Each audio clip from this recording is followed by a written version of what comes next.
Warning, incoming game over. Warning, incoming game over. Welcome to yet another episode of Game Over Calgary. My name is Matt DeMille, and I'm one of three, actually make that four Game Over Calgary hosts for the show. Today, I'm joined by special guest Ruby Zumak, who will be joining both Game Over Calgary, and if you haven't seen her already, Game Over Toronto as well. Ruby, welcome to the Calgary portion of Game Over Network. We're so stoked to have you tonight. Um, I guess Yeah, first thank you thing. for having me. I'm super excited to get involved with the Calgary group. And No, go ahead. Sorry, I got oh, sorry, some lag on my end here. Go right ahead. I was just saying I'm very excited to get involved with the Calgary group and getting into the Game Over network here. Absolutely. Well, we're stoked to have you guys here. Ruby makes one of three Mount Royal students slash alumni in the group as well. Both myself and Conrad make up the trio. So obviously love to have a little bit of a sort of Mount Royal collective on the show. Now, thank you for joining us or following the Flames and Blackhawks game tonight. The Flames sweep the season series with Chicago, taking today's game in a dominant 5-2 win. I think there was a lot of talking points on tonight's show that were just there. They gave us a lot of talking points and a lot of good talking points. And I know some shows in the past have been quite negative. So really lots to love about tonight's game versus Chicago. As I said, big 5-2 win, sweep the season series. Don't see them again. By no stretch of the imagination is Chicago making the playoffs. So this will be, confidently say, the final time we see them in the 2024-2025 season. But before we can head into the first period of tonight's show, I just want to say, shift into hyperdrive and get ready to have some fun with your new source for all the biggest stories in hockey, bringing a unique style of broadcasting and commentary with a Quebecois flavor. Hyperdrive Hockey combines two top-tier hockey analysis, big stories, pop culture, and a damn fun atmosphere that will drive debate, make you think, and more. Join Max Van Hoot, Daphne Malboeuf, and Kevin Laramie every Tuesday and Friday for your fill on the hockey world. Watch on YouTube on the Game Over Network channel or subscribe to the podcast on Apple, Spotify, or Amazon. Head to our website, thegameovernetwork.com for more. Now, as we kick off tonight's first period of the show, I feel like the first period of this show should be dedicated to the guy that made his NHL debut tonight. And not only did he record his NHL debut, he recorded his first NHL point as well as first game with multi-points. And of course, we're talking about Rory Cairns. Now, Ruby, I'll kick this one to you. What did you think of his game tonight? I was very impressed seeing how Karen's performed tonight, especially with the promise he does show in the AHL. I was very happy to see how he performed on his line. Seeing that he got his first point within, I have written here, 12 seconds in his first shift, I thought was insane. That's quite the feat to take on for your first NHL debut, to just get out there in 12 seconds and make a name for yourself. I absolutely agree. You nailed it right on the head. I believe, let me pull up the stat here, but he is the second Flames player since the 2009-2010 season to record a point in his first NHL shift. And the only other person to have done that again since 2009-10 was Sam Bennett, who did it on April 1st, 2015. So obviously for a young guy coming into the roster, it's such a daunting thing to just skate on an NHL surface, playing against the best of the best in the world of hockey, and to not only find success in his first game, not only play in his first game, and something that, hockey fans across the world will never even smell or get the opportunity to, but he puts up an assist, and it's not even that kind of assist where it's like, it somehow finds a way off of his stick. Secondary assist where it's like, all right, he was right place, right time. No, he did a fantastic job giving Jacob Pelche an outlet who buried it, and you could just see how excited Pelche was to not only score, of course, for his own sake, but to be the factor in getting his, and of course his Calgary Wranglers teammate Rory Cairns' first point. And again, it wasn't the first one we saw. He also added a secondary assist onto Jacob Pelche's goal as well. So is it safe to assume, Ruby, that there's a little bit of that Calgary Wranglers comfort that they have between each other and chemistry that is just leading up into the NHL level? Yeah, I think that them being line mates actually really was a benefit in the game tonight, and I think that's part of the main reason they ended up on the same line together. I think the Flames really knew what they were doing when they set that up, and you could definitely tell that they instantly clicked right the same way that they were when they were both on the Wranglers. So that was quite the night for them, especially in the first period, to see them back to back hitting those goals. I couldn't agree more, and you nailed it on the head again with Ryan Huska saying like, "Hey, obviously it is a daunting thing to play in your first NHL game, so let's give you somebody you're used to playing, right? Let's not throw you into guys that you've never played with before." And obviously it paid off in the sense that him and Pelche had some sort of, or obviously had chemistry.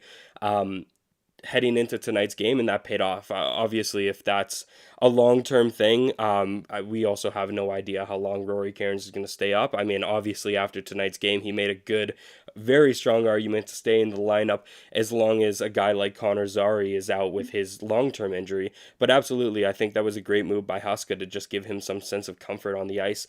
And again, they kind of have a chemistry in the AHL system when they have played together for the last 2 or 3 years as well too. And that's another thing I wanted to touch on when Rory Cairns when Connor Zary first kind of took that knee injury, and you just knew immediately after he took that kind of hit that he's going to be out long term.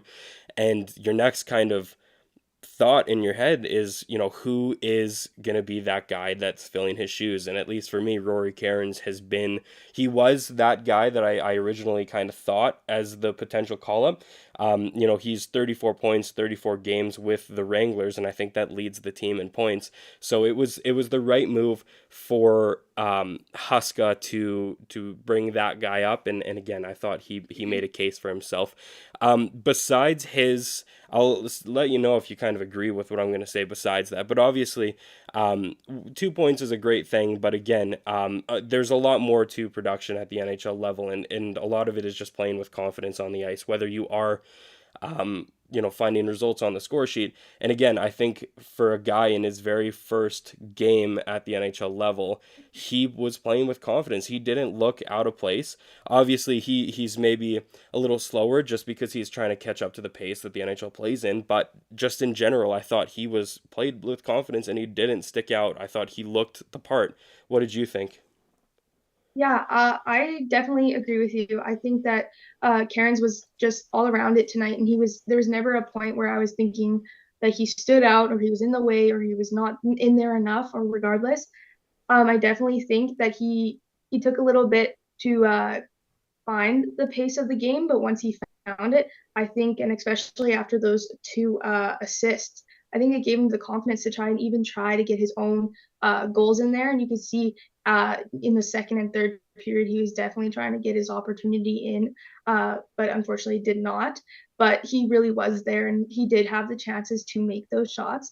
And so I think he did fit in perfectly with the rest of the team. And if it was to decide to keep him for the long term with Zari's injury, then I would not have any disagreement with it, honestly. Agreed. And you mentioned like he had his opportunity to find the back of the net a few times too. He was kind of just in the right place in the right time, finding his chances. I think there's so many milestones that you can get over the course of an NHL season. So I mean, to scratch three off right off the bat in your first game, I think maybe he wanted to take a step back and be like, hey, let's get that NHL goal later on down the road, because I'm sure it's coming at the way he's been playing.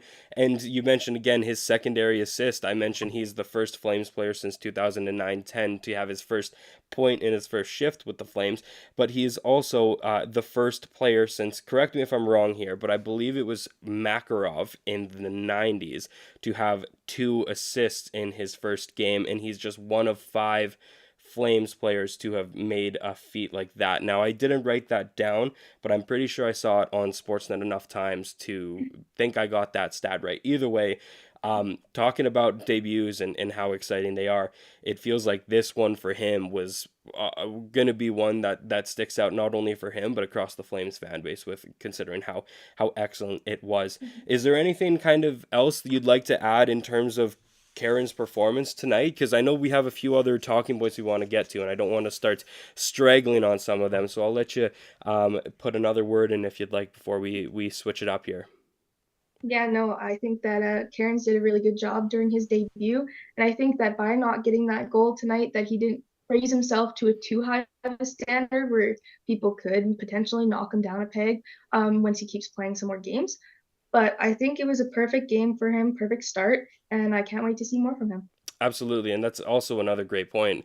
I mean, at what point your argument is, at what point is him being too successful something that you just add more pressure onto him as well? So Mhm. very well said. I couldn't agree more in that stance. And again, for the viewers who've already seen me on the show, and Ruby, if you haven't known already, I'm typically the guy that just starts rambling and stuff. So I need to catch myself before I get out of hand. So let's change topics for now. But before we do, are you looking for ways to help an upstart media company employing over 30 young journalists and analysts across Canada? If you have a few spare bucks kicking around and you head to our Patreon page at patreon.com/the Game Over Network. There you'll find multiple tiers featuring different rewards and goodies for helping us grow. There's there's extra access, exclusive looks behind the scenes, Discord benefits, merch discounts, opportunities to give us feedback, and you can join us for special shows live where you can interact with hosts as we launch more ways to improve your experience. If you're not able to spare a few dollars, we have a free tier available, so don't miss out. If you really want to help us, make sure to click like and subscribe on YouTube, rate us 5 stars on your favorite podcast app, and share our work on your social media of choice. That's patreon.com/the Game Over Network for tantalizing goodies. And of course, for the viewers who've been tuning in, that is a new excursion in the Game Over Network and such an exciting opportunity for both myself, Ruby, the rest of the Game Over staff, as well as anybody who's kind of been watching the streams and stuff. It's just more opportunities to get to chat with us and all that kind of stuff. And of course, who can't complain about some free goodies as well too. So if you're interested, take a look at our Patreon page. Now, I think this is probably the perfect kind of segue to head into period 2 of tonight's show. And I think the other kind of young gun that we wanted to shed some light on, of course, when you think about all of our young guns today, they all had fantastic games. Dustin Wolf, another spectacular start, 5-1-1 in his last 9 starts, if I'm not mistaken. Matt Coronado keeps scoring with another one tonight, but at least for both Ruby and myself, we wanted to chat again about Jacob Pelche. Now, I'm talking way too much. Ruby, I will let you kind of kick this one off. What did you think of Jacob Pelche's game tonight? Firstly, I will say I think they took away Coronado's point. I think they turned it into assist. So, I think you're right. just You got me yeah, there. I just didn't change my notes when I saw that. So good call. yeah, yeah. But no, with Pelche, like today, I feel like following, I feel Coronado's breakout game. I think he almost had his own breakout game tonight, where he was just showing real promise for the team, especially the young guys on the team, to really show that they have an opportunity to make a difference on those lines and be potentially moved up when guys are injured or when they need help. And I think that these young players are going to have a real opportunity to show what they can do when it comes to potential playoff positions. For sure. And you mentioned the last game against the Kings being, Coronado's breakout game, his legacy game, and now it's kind of shifted gears into Pelche's, and the way he assumed a similar role. And I believe it was a minute 14 it took for him to open the scoring in the first period. And even on the broadcast tonight, you could hear him scream and just the passion he had for scoring that goal. Again, it was his second of the season. It would be the first of 2 in tonight's game, and tonight marked the first time in his NHL career where he had a multi-goal game. So again, Conrad talked about Coronado's performance last game, and it's our turn to talk about Pelche, and you nailed it again right on the head, Ruby. I mentioned earlier when we were talking prior to the stream, and it felt like with Zari being out for an injury, of course that sucks, but at times he's been arguably the best young guy on the team, just on a consistent basis. And with Zari kind of having to fall out of the lineup put on the shelf, you need those younger guys in Coronado and Pelche to step up and lead by example and kind of fill the shoes that Zari had left. And tonight was uh, Pelche's night to kind of step up and prove to the Flames that it's like, hey, Zari might be out, but you have another young star that is ready to make his mark on the NHL. And I thought tonight, again, he played fantastic and on a line with his teammate Rory Cairns as well. Very impressed with his game. Did you, in your opinion, like, was he playing with a lot more confidence than maybe we've seen from him in the past? Yeah, I think that we saw a lot more standout moves by Peltier tonight, and I think that might honestly have to be due to Karen's being on the lineup. Because I feel like if Karen's was not on the lineup and maybe it was a different teammate or someone he doesn't have as much experience playing with, or even if Karen's did not end up on his line, he might have felt the pressure of trying to fill in for Zari all on his own. But I feel like it really created a good narrative right at the start of the game when Peltier and Karen made that move together. And then when they basically answered right back to a Chicago goal, doing the exact same thing right over again late in the first period, I think that that's what made kind of the tone for the rest of the game, and that's what got them really like shining. And yeah, you could hear it in his celebration there that he felt good about what he was doing. Well said. And, I mentioned briefly, like in the first period of tonight's show, that it was that comfort that Karen's had. But that is a fantastic concept or idea that I didn't even think of myself. That maybe Pelche is playing with more confidence because he's playing with somebody he's used to playing at the AHL level. So I 100% agree. And that's a fantastic point. I'm just taking a look at our YouTube chat as well tonight. And Conrad, our other Game Over Calgary host, is on the show. And he comments that Sharon Govich on that line too. And it's no surprise that he gets his first goal in 15, 16 games. So like it across the board, that line just kind of, they were, in my opinion, and I don't think it's really up for argument, they were the best line tonight. And that comfort really was could be a very big reasoning for that, for sure. Yeah, I think that even with Sharon Govich, like I think he got an assist as well, if I'm not mistaken. Um, but yeah, I think their lineup was doing very good tonight, and I would couldn't agree more that that was probably the best one of the night.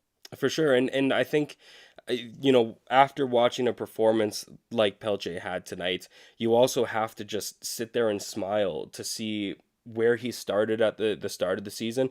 He kind of didn't really hit the mark right off the bats, found some time in the AHL with the Wranglers, kind of honed his craft, wanted to prove that he didn't belong down there. He got a call in early December to come up with the team, and he's making it count every single game. And it seems like every single game he's playing, he's getting a lot better as well. So you have to kind of give him his flowers in that sense as well. He's come a long way, not only across the span of his career, but this season specifically.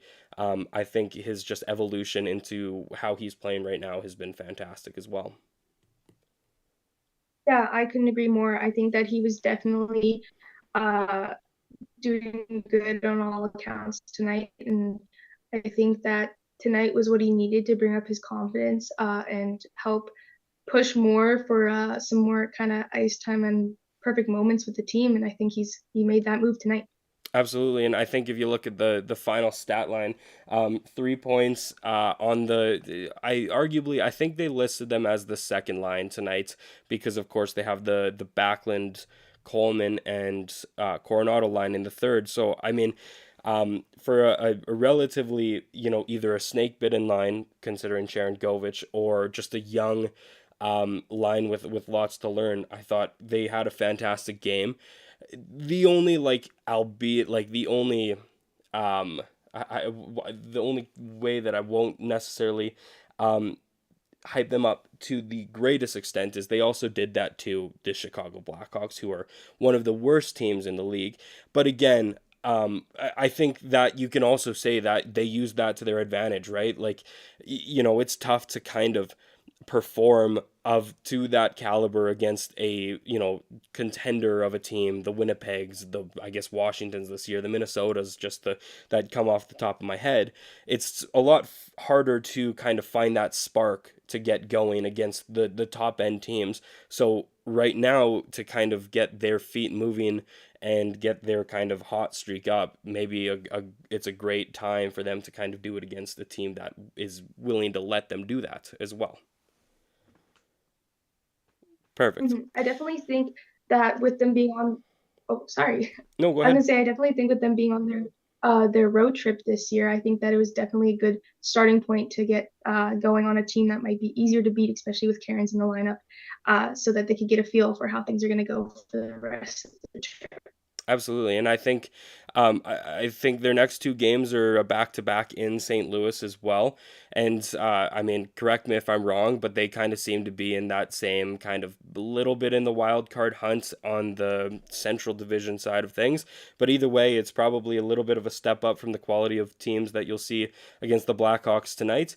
And I mean, after seeing what they did tonight, if I'm Ryan Huska, I'm not splitting those two up at least for a couple more games to see if they can keep their hot streak and their chemistry going together as well. So I think the next two games in St. Louis is something that I'm definitely going to keep my eyes open for, because it's an interesting storyline, and I'm happy to see where things go from that. And just kind of thinking off the top of my head again, here I go rambling again, but we've been talking for most of this season about a guy named Andrei Kuzmenko who's been struggling offensively, and it's kind of at the time where the Flames are like, hey, like, let's maybe see if we can work a situation out, in the sense that you don't play for us anymore.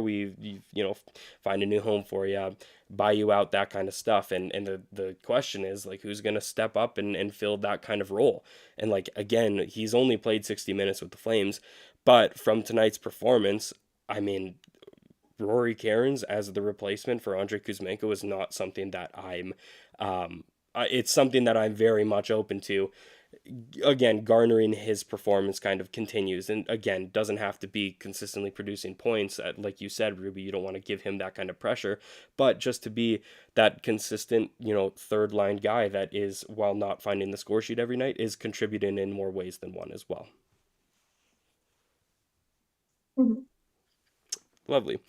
Now, I think this is the perfect time to kind of head into period 3 of tonight's show. And again, if you're enjoying the show so far, and that means you probably want more of this, of course, well, make sure you hit the like button on this video, click subscribe on our channel, and make sure you check the notification bell so you're alerted when we go live. If you're listening to our podcast, please give us a 5-star rating, or even write a positive review. We love those as well. If you really like us, make sure to follow us on your favorite social media platforms. You can find the Game Over Network on Blue Sky at thegameovernetwork.com, on TikTok and Twitter at the Game Over NHL, on Instagram, Threads, and LinkedIn at Game Over Network. So pretty much any social media outlet, we have channels where you can come chat with us. I know Ruby is just going to get her social media platforms kind of up and running as she gets started with the Game Over Network, so you can find her and chat with her wherever, whenever. Same goes for me. And of course, you can find us at thegameovernetwork.com, where you can sign up for our upcoming newsletter as well, and that is our website too. Now, I'm just gonna read the YouTube chat here, because I am seeing quite a few comments here that I would like to address. Scott White says, we just leapfrogged over the Canucks. You're right, we did. I believe we're now 1 point ahead of them, and we have the second wild card spot to our name. Moose is here, longtime contributor. Appreciate you coming back on to chat with us. I feel bad for Kuzmenko because he was so good last year. I don't disagree. It's a sad story. I feel for the guy, but at the same time, the NHL is a results-driven business, right? So if the results aren't there, as much as you are a locker room guy, as much as you're a great guy to have around the team, there's a certain point where you just can't have a guy that's, very snake bitten and not performing on the ice. That's going to hurt the Flames, right? Conrad Sharkey scored on the penalty kill, not on that line. That is true. Yes, Sharon Govich's goal was on the shorthanded with a nice feed from Huberdeau. And Moose is here. Where can we follow Ruby? She is setting up her socials, but I believe, Ruby, you're more than welcome to correct me if I'm wrong, but just the basics with the Twitter and the Blue Sky, maybe? Yeah, I'm not very active on Twitter or anything right now, but I do have my Instagram It's Ruby.Zumack, Zumack spelled Zummack. A hard The, last name, but there you have it. yeah. So be on the lookout for those channels as well. Now, this is, again, as I said, perfect time to hop into period 3 of tonight's show. And I know what we wanted to is talk a little broader, not specifically this game, but over the course of this 3-game season series that the Flames and Blackhawks have had. Ruby, with the Flames winning tonight 5-2 in Chicago, they have officially swept the season series against Chicago. What does that kind of mean to you and in a performance of that? I think that it definitely sets a good pace and kind of a good kind of tone for the team because unfortunately, with Chicago being such a low team right now, if we did take a loss to them, I think it could have taken a big hit on team morale or even the outlook for potential to reach playoffs because it would kind of be a little sad to lose a game against Chicago, just the honest, brutal truth. But I think that by maintaining our winning streak against them, we're looking good for the rest of the season. And I think it's definitely going to be just kind of perfecting and tweaking those little faults that we have that kind of can come up in these games against these easier teams so that we can find ways that work to fix them in an area that's not too high of a risk of losing. Absolutely, that's very well said. I shared a similar sentiment. I think for if you don't already know this, I'm a very pessimistic person, and I'm not necessarily on the "let's go Flames" straight to the playoffs kind of mentality. But if the Flames are to make the playoffs, these are the games that they need to be picking up 2 points without question. And to do it against Chicago, all 6 points go to the Flames. Don't even give them an overtime point. I mean, it's not like Chicago's in the hunt, but Calgary picks up a possible of 6 out of 6 points. And again, if the Flames are to make the playoffs, they need to start beating these bottom feeders. And they did it a couple nights ago against Anaheim as well, too, right? So it's in their run to the playoffs, it's monumental. And I will say, the Flames tonight looked like a playoff team. I can't say they've looked like a playoff team for parts of the season, but it was a pretty dominant 5-2 win tonight. I think the one penalty or power play goal off that Martin Pospisil 5 in a game was really the only time you kind of thought Chicago maybe had a fighting chance to get back in here as well. But again, they outscored the Blackhawks 14-7 in their 3-game set, and it seems like every game except the opening one was a pretty big blowout in terms of the Flames. What they did. Now, I will say this: I did a little bit of math during the third period of tonight's game, and I looked ahead to the Flames, the last 40 games on the Flames season, and as of tonight, or heading into tonight, the Flames, let me find it here, where is it? 21 out of their next 40 games are against teams currently in a playoff spot, and that was again heading into tonight. So I mean, I know that's a very 50-50 number, and it's like, oh, okay, like what's that telling me? Well, I'll say this again, this is going to be the pessimist in me, so Ruby, feel free to call me out or disagree with me here, but what I'm scared of is the Flames doing the very Flamesy thing where it's, hey, we're going to make a run to the playoff, we're either going to slot in at wild card 2, 4 or 5 games, maybe 6 games, first round exit type thing, or we're going to fall out of the playoff race 2 to 3 games before and pick 16 at the draft, or I guess let Montreal pick 16 at the draft because they would have the our first round pick. Now that's what scares me in the sense that they are playing 50% good playoff teams and 50% bad playoff teams. And if they, in theory, beat the bad teams but lose to the good teams, they're going to find themselves in a very scary position with 3 games down the road or 3 games left in the regular season where they're fighting for that last playoff spot. Now, again, I know I just threw so much information at you and it might take a while to process because I don't know if I processed it yet, but where are you kind of standing on that, the playoff mentality for the Flames?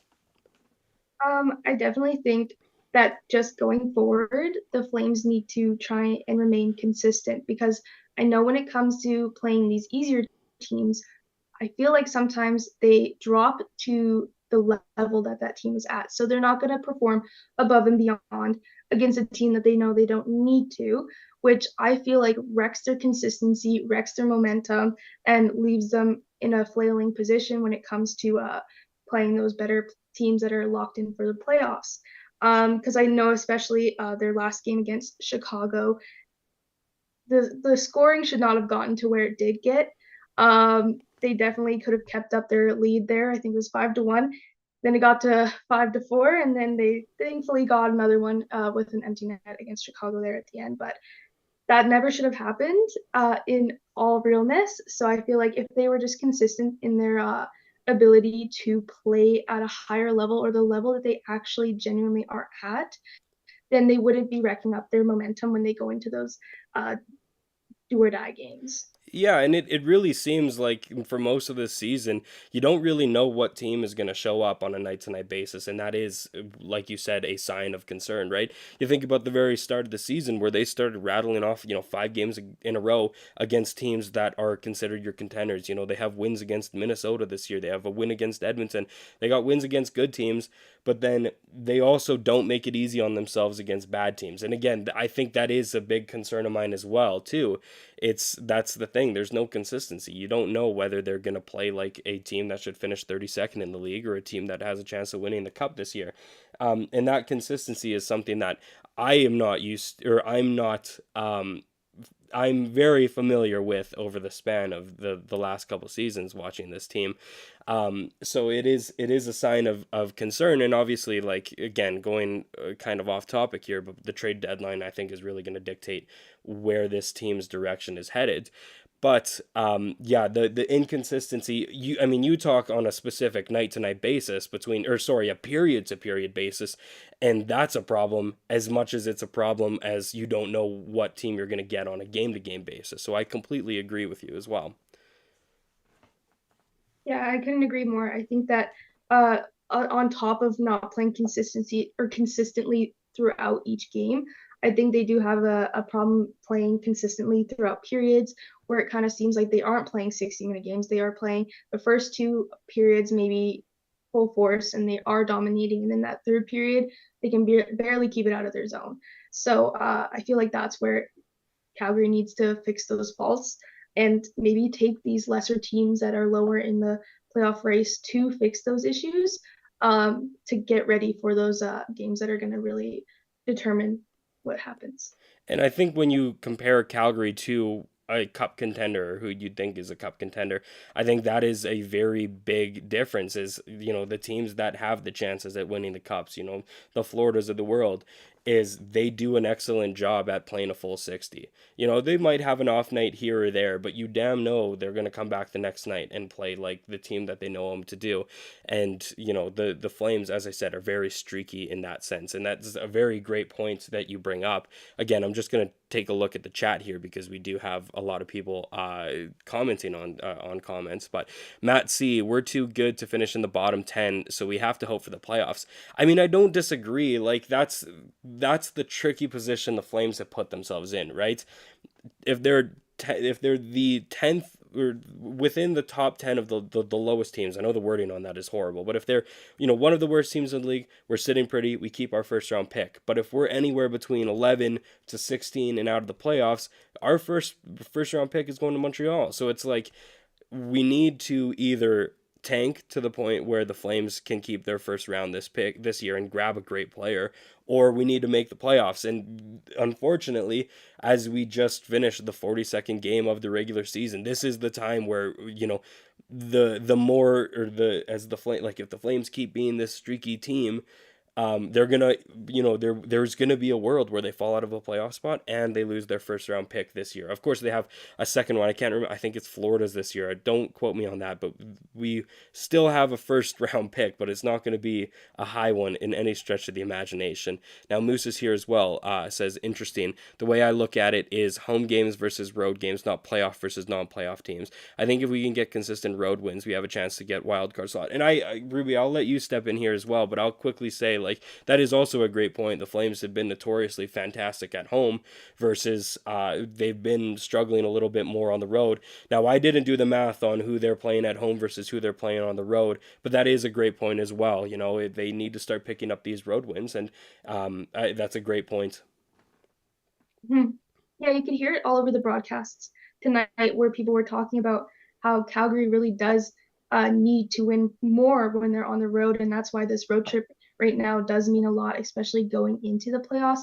I know that if they're on the road and they are versing a team that is not a playoff contender, that's where it's a little more hard to tell if a home game versus a road game is really going to determine whether or not they're going to make it to a playoff spot. So that's why personally I was comparing their ability to get to the playoffs based on a contending team versus a non-contending team. Yeah, I think there's two sides of the coin in that argument and stuff, and I think the answer is the mix of everything, right? It's not necessarily your playoff teams versus non-playoff teams, your road versus away, but that factors into everything, right? And again, I'm gonna compare the Flames to the contenders of the world. They're the contenders of this league are able to win in their own barn and on the road, and I mean tonight's a big win for the Flames. Again, it is against Chicago, but it is that road win that they have a losing percentage at currently, I think, right off the top of my head. But yes, I think that's, you nailed it on the head as well. It's just a whole hosh-posh of things. But, even like when we compare playing against playoff teams versus non-playoff teams, right? We obviously need to win against the non-playoff teams, but if the Flames are to make, secure their spot in the playoffs, they also need to have a good standing against teams in the playoffs as well, right? They need to prove that they aren't going to just sneak in and just 4 and out. They have to prove that they can take wins against playoff teams. And you know what? I think they've done a relatively good job at that this season. I think there's been wins this season. Again, I don't want to start rifling off scores and stuff, but from my history, they've held their own in some games against playoff teams and shown that, hey, you know what? Maybe if they do sneak in, they might be a bit of a problem. But I think the 42 games that just happened are done and dusted, and now you really need to start looking ahead. And again, we're only in the halfway mark of the season, but I'm going to say it right now. Every point is going to matter when it comes down to it. The Flames are not going to the Flames aren't going to make the playoffs with a 10, 12 point buffer. Like, it's going to come down to the wire if they kind of keep up to the ways they're doing as well. Any more thoughts on that kind of conversation there, Ruby? No, I think we covered that pretty good, actually. Absolutely. Now, the fourth, or I guess the overtime period of tonight's show is what we break into a Q&A with our audience. And of course, it's very lively tonight. So if you have any questions, comments about tonight's game across the season, anything hockey related, feel free to drop them into the chat, and Ruby and I will be happy to chat with you guys about that. And before we do, and just so I can give you guys some time to jump in the comment section and start firing a couple questions our way, just wanted to plug our merch apparel for the Game Over Network. There's no better way to support something you love than by repping it on yourself. Game Over's apparel line has dropped, and with 3 unique lines. Whether you feel the nostalgic pull of our retro skater design, want to make a statement with our established design, or want to wear your love for goalies proudly with our live and die by the goalie design, or if you just need another coffee and a toque to get you through the winter, we have you covered on every base. Designed by Brady Chalice from Game Over Winnipeg. Use the QR code on stream, which I will pull up right after I'm done with this ad read, and take a look through our apparel store and help us rebuild local sports media in Canada while repping your community. Now, sorry, let me pull up the QR code for everybody who wants to buy our awesome merch, of course. Just going to read the chat here. Matt C., we have the Devils first rounder too, so we'll have 2 first round picks. It's just if we get ours or Florida's. Okay, so we'll have 2 first round picks, but I mean, at the way things are going, I mean, the Devils and Panthers, there's a good chance they meet in the Eastern Conference Finals. So, our 2 first rounders might be a 28, 29, or 30, 31, 32, right? So, I mean, at that point, they're kind of glorified second rounders in that sense. Moose is here with Huby playing well. Do you think his trade value went up? Could it help the Flames? I mean, I think, I think, again, Ruby, feel free to jump in here, but has Huberdeau's trade value went up? I would say so, but I'm still going to say it's exponentially lower than what we got him for in the first place. I don't know if that's something you agree with, Ruby. I agree. I don't think he's quite in a spot yet where he's going to get us anything beneficial coming up to trades. I think maybe one or so more years before something like that could happen. I think he needs a little more time. I agree, and I think like I don't want to knock the guy because he's had a fantastic season with the Flames this year, but again, has his value went up from last season? Absolutely, but I don't think the value is anywhere near the Flames acquired him for. Of course, with Matthew Tkachuk going the other direction, of course, more pieces came back. It wasn't a one for one, but would it help the Flames in the moment? I don't necessarily think so, and I also think that contract that he's signed to is also egregious. And I think the Flames will find themselves in a situation where they're having to give up more assets in order to ship his contract out the door, not just himself. So I agree. I think let's play it out for a couple more years and see maybe if he does continue this kind of incline in what we've seen from his performance, and maybe his contract's a little bit more manageable. But I think the Flames did dig themselves into a corner in that sense. Conrad, will the Okotoks Oilers win tomorrow with some scrub on the play-by-play? If it means you're on the play-by-play, I think the Okotoks Oilers have their good luck charm tomorrow.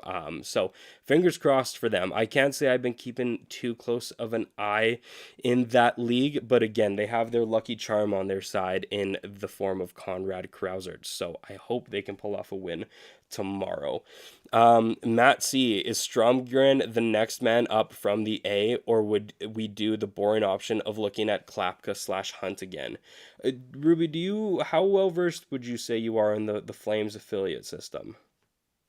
I have not been keeping up with it that much, Okay, well, unfortunately. I can field this question. I think you probably have a better idea than I do. I can't say I've been keeping too close with the A, but I mean, I will say I'm a Klapka truther, a giant European dude who's like 6'5" and just murders guys. I'm always gonna be for. I've said it before. I feel like the Flames need to keep grinding on these like these dirty net front goals that Huberdeau's so good at, and I feel like a guy like Klapka would bring a really good perspective in that sense. But I think, I mean, I'm glad the Flames went the Karen's route instead of the Klapka route this time. So it's like I think his performance tonight will definitely make the Flames management think a little harder about who they call up, and it's not just the easy Klapka pick anymore. So Stromgren for sure. I mean, we also have I think he's back from injury. I'm not too sure, but Sam Honzik, who was our first round pick at the 2023 draft, he's down there too. That I wouldn't mind seeing another look his way. I know he impressed during preseason this year too, so I think that one's another guy the Flames would be thinking of if healthy. Moose again, with Pelche 2 goals tonight and good play lately, is it fair to say we aren't sending him back to the AHL anymore? Yeah, I would say so. Ruby, where do you kind of sit on his performance and whether it garners him staying up?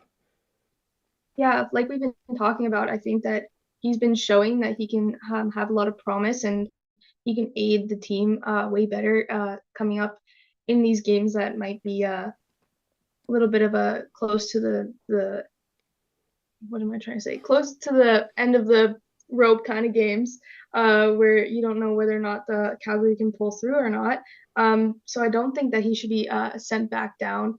I do think if it did come obviously between Karen's and Pelche for sending someone back down, I don't think it should be Pelche.